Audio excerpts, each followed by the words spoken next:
আল্লাহ মানুষকে কত শান্তিতে রাখছে দেখেন।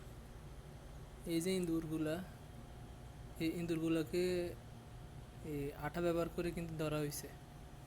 এই আঠা অবস্থায় এই ইঁদুরটা কিন্তু বাচ্চাও প্রসব করেছে। দেখেন, আজ 2 দিন হয়ে গেল এখানেই আছে এরা,